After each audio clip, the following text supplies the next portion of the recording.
The second day of protesting vaccine mandates. You should be embarrassed! Do you believe in COVID? No, it does not exist. These people have no idea what's happening behind there. Their ignorance is just outrageous. Are you saying me I'm an idiot? Yes. And what do you think you are?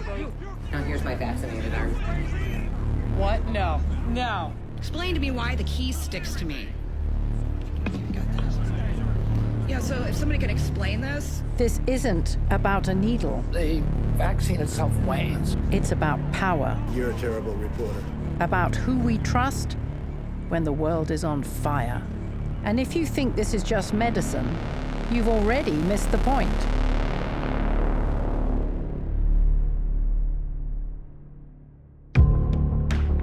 We've been here before. The fear, the denial, the politics of a cough. The only thing that changes is the speed. A cough can circle the planet in 36 hours. And in a world this connected, your health is my health.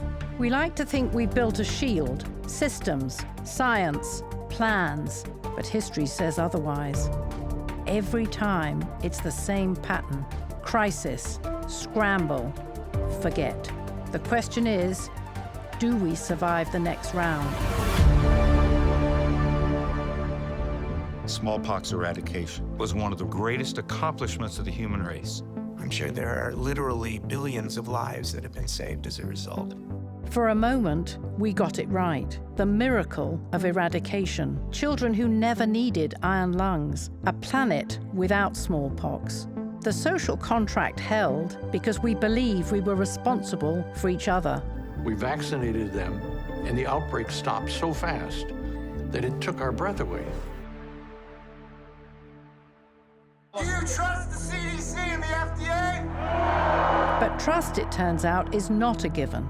It's a choice, and choices can be reversed. Mass confusion as the United States stands divided over changing guidelines after telling the vaccinated 2 months ago they would no longer need masks. It's frustrating, it's confusing. Which is it? Vaccines or masks? Something has changed, and what has changed is the virus. I would still get vaccinated today if I was given the same option. But I don't want my 7-year-old who's naturally immune to be forced to be vaccinated. Half of my job on TikTok is clarifying what the government is talking about. I think it should be a choice. It should be a choice. COVID is not really very dangerous for children. Brazil's President Jair Bolsonaro is still dismissing this pandemic as a light flu. They're digging thousands of graves in the city of Sao Paulo. We didn't wake up one day and stop trusting science. This is centuries in the making, fueled by real betrayals, bad science, and now algorithms that make lies travel faster than the truth. The result? Fear as entertainment, doubt as a business model, and a movement that's louder, slicker, and more profitable than ever. Here's what those who profit from doubt understand that institutions often forget. For many communities, skepticism is not a conspiracy, it's memory. So today, America does remember the hundreds of men used in research without their knowledge and consent. Men who were poor and African American, without resources and with few alternatives. They believed they had found hope when they were offered free medical care by the United States Public Health Service. They were betrayed. Vaccines were rushed to children around the country. About 2 weeks later, there started to be reports of paralytic polio in the recipients of the Salk vaccine. In rural Afghanistan, deep-rooted suspicions about vaccines have led to outbreaks of the virus. These views started spreading 8 years ago after a fake polio vaccination program was used as cover in neighboring Pakistan to find Osama bin Laden. They didn't invent the fear, they just found out how to sell it. Distinct from those who are vaccine hesitant, anti-vax propaganda is designed to do harm. The actual algorithms that underpin social media platforms, they know.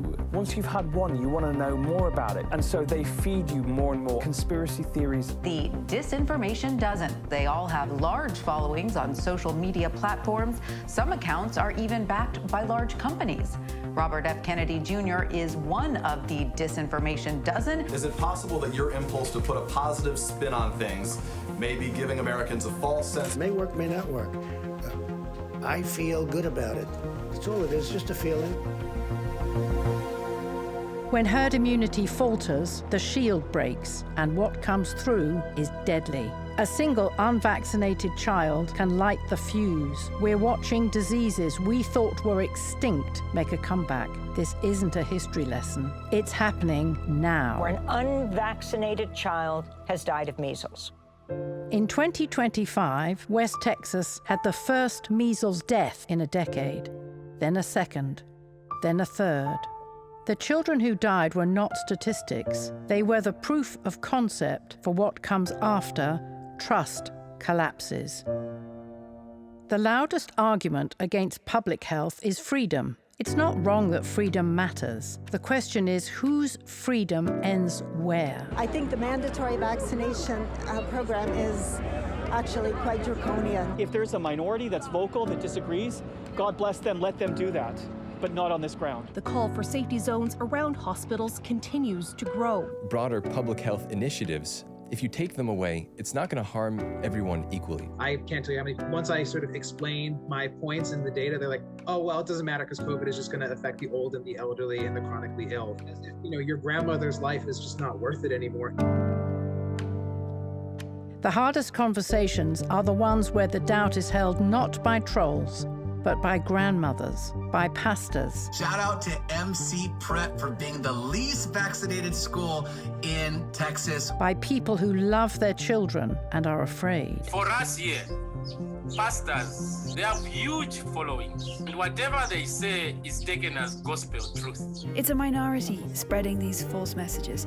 Most leaders in every faith are trying to do the opposite. The vaccine is a gift of hope. But when religious leaders spread wrong information about vaccines, it can be powerful. Even if the intent of the person who's posting it is not necessarily to spread misinformation, it can be interpreted as a message to not vaccinate. That mixed message meant many parents refused to vaccinate their children. Now, with the coronavirus in Indonesia, they want to do things differently. They put out a fatwa saying the COVID-19 vaccine from Sinovac is halal. Gracias a Dios y el trabajo de muchos, hoy tenemos vacunas para protegernos del COVID-19. You can't fact-check fear, but you can talk to it, listen to it. Why should we trust them? To be skeptical of them is so important. And if the right voice reaches the right person at the right time, minds change. The fight for trust isn't waged in labs or courtrooms. It's fought in living rooms, community halls, even on your socials. Vaccine, vaccine, vaccine, vaccine. I'm begging of you, please don't hesitate. The most effective vaccine communication tool in the world is not a PSA, it's a conversation with someone you already trust. If most people think about the FDA or the NIH or the CDC, there's probably not a face that comes to mind. That's the opposite of what happens on social media. You develop these deep, personal relationships with people that you see, whether they're pushing misinformation or evidence-based information. I think it takes that human connection to actually build up trust in whatever someone is saying. One community in rural India tackled this challenge by using local traditions to dispel vaccine rumors and myths. Earlier on, I was probably a little bit snarkier than I should have been because I was just so frustrated. Anti-vax versus vaccine hesitant, right? So we're not talking to that group of people that's sending us hate mail. We're talking to the people in the middle that hear the misinformation, get scared, but aren't really sure what to listen to. Building trust is so important with that group of people. The next outbreak won't wait for us to figure it out. It won't care about our borders, our politics, or our hashtags. The question isn't if it's coming. The question is when it does, will we face it together? The next pandemic does not begin in a lab. It begins in a forest, in a market, at a border. It begins where the invisible lines we draw between their health and our health finally prove themselves fictional. We don't have to agree on everything to protect each other. We just have to agree. We matter.